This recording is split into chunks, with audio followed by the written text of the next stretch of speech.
Hey guys, are we ready for chapter 19? So remember, Jack went off on his own and he thought he was only a little bit behind May and Prince Phillip, and so then when he gets to the Black Forest, he hears a girl scream and thinks it's May, so he runs through. So let's see what happens. Branches toward his arms, legs, and head as Jack pushed through the forest, chopping what he could with the sword, plowing through the rest. After May's scream, the Black Forest had gone dead, not a single sound escaping, not even the pattering of raindrops on the canopy of branches. "May!" Jack yelled, not knowing or caring who or what else might be near him. "May, can you hear me?" Whether she did or not, there was no response. Jack barreled on anyway, following the barely visible path straight into the forest. Without any further sound to guide him, all he had was the path, but he comforted himself with the idea that Philip and the princess would have had to follow the same route. Although maybe whatever had made May scream had also pulled her off the path. "May!" Jack screamed at the top of his lungs. "Yell out if you can hear me!" A low groan answered him from just a few feet ahead. Jack skidded to a halt, almost tripping over a pair of legs covered in expensive gold fabric. Philip groaned again, looking like someone had tossed him bodily against one of the dead trees. Jack straddled Philip's legs, reached down, and yanked the prince to his feet. "Philip," Jack said, "what happened?" Philip's eyes fluttered open. "Jack?" the prince asked, his eyes slowly focusing on the face in front of him. "Jack? But I thought you left." Jack gritted his teeth at the delay. "I changed my mind and followed you two here," he said, barely holding himself back from shaking the prince for answers. "I knew I couldn't leave her with you. I knew something like this would happen." "Leave her? The princess?" Philip said, then took a deep breath. "Where is the princess?" This time, Jack didn't hold himself back. He banged the prince hard into a tree trunk, then jerked him back to his feet. "Listen to me, Philip," Jack growled. "I don't know what happened to her. That's why I'm asking you. You were supposed to protect her. Now tell me where she is." "Something attacked us from the side," Philip said, shaking his head in confusion. "I did not see it." Jack wanted to scream in frustration, but contented himself with dropping the prince. "You're beyond useless. I should have known." Philip shook his head again. "No, I just need a moment. My head aches like nothing I have ever felt." Jack bent down to look the prince right in the eye. "If you got the princess killed, a headache will be the least of your worries, believe me." Philip narrowed his eyes. "Threats are not necessary, Jack. The prince stopped, frowning as he glanced at the glowing sword in Jack's hand. Jack stood up quickly, torn between hiding the sword and just ignoring the prince's look. "Get up, Philip," Jack said, going with the ladder. "We need to go after her." "Where did you get that sword?" Philip asked, rising to his feet gracefully. "Did the prince have to do everything well?" "I told you before I found it," Jack said, the explanation sounding pathetic even to his own ears. "Can we focus on one thing at a time here? Right now, all I care is that the sword's giving us light, which we're going to need to find May." Philip nodded toward the woods. "There," he said, "the branches are displaced. Whatever took her, it must have carried her through here." Jack swung the sword around to light up a small hole between the trees. Unfortunately, the sword's glow didn't illuminate much beyond the hole itself.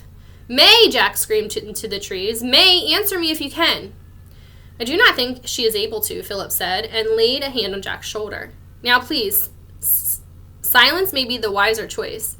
We do not wish to warn whatever took her that we are hunting it."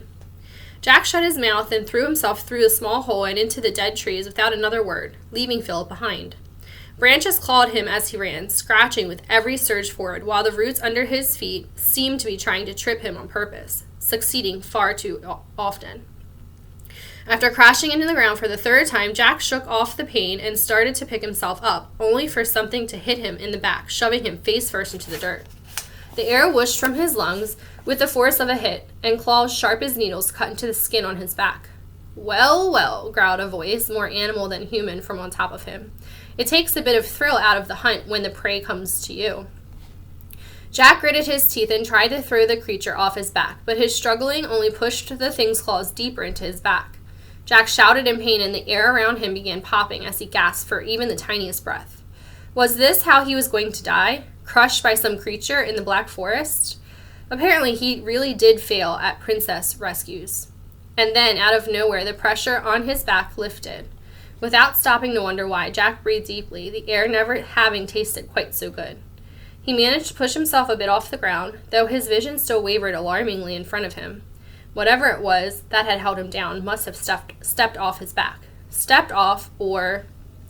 Philip extended a hand down to Jack, even while staring off into the dark woods. "Get up, Jack," the prince hissed. "That creature has not gone far, and we will have to catch it if we are going to find May." "Did you hurt it?" Jack asked. The prince shook his head. "It ran as I came up, not that I had much to hit it with. I could barely follow you as it is, if I had not been able to see the light of your sword." Philip glanced down at the sword lying on the ground, then back up to Jack, and Jack could see it in his eyes. Philip knew what the sword was. He had to know. "Are you hurt?" the prince asked. If he did suspect about the sword, apparently he was keeping it to himself. Jack shook his head and got back to his feet. The forest swam in front of him for a brief moment, and he found himself leaning against the prince for support, but the dizziness soon passed. Jack pushed himself away from the prince a bit too hard, then led the way after the thing that had attacked him, slicing with his sword in every direction as he pushed through the brambles and branches. The sword cut through the growth as easily as it had swung through the air, a fact that Jack hadn't really noticed during his mad dash through the woods, but both of them noticed it now. "You curse us all using that thing," Philip said quietly from behind Jack, but Jack ignored him. Right now they needed to find May. Ever so often Philip would stop. Jack looked around, then pointed them in a new direction. Jack had no idea how the prince could possibly be tracking the monster or the princess, but that didn't matter as long as the prince knew what he was doing. The slashing quickly grew tedious, taking all of Jack's attention just to clear the way. And soon he lost track of how far they had come. His world narrowed down to cutting the branches away, moving forward, then cutting again. That was all he could think about. His sword cut this way and that, taking out gnarled limb here, a large branch there. And suddenly a pair of red eyes floating in the darkness directly in front of him. Jack heard the same growl as before, except this time the growl came from behind teeth of pure white that glowed eerily into the light of the sword, each as big as one of Jack's fingers. With a great roar that shook the forest, the teeth came flying right towards Jack's throat. And that is the end of chapter 19. So it looks as though we are at another climax in this story. So we'll have to see how our heroes get out of this mess.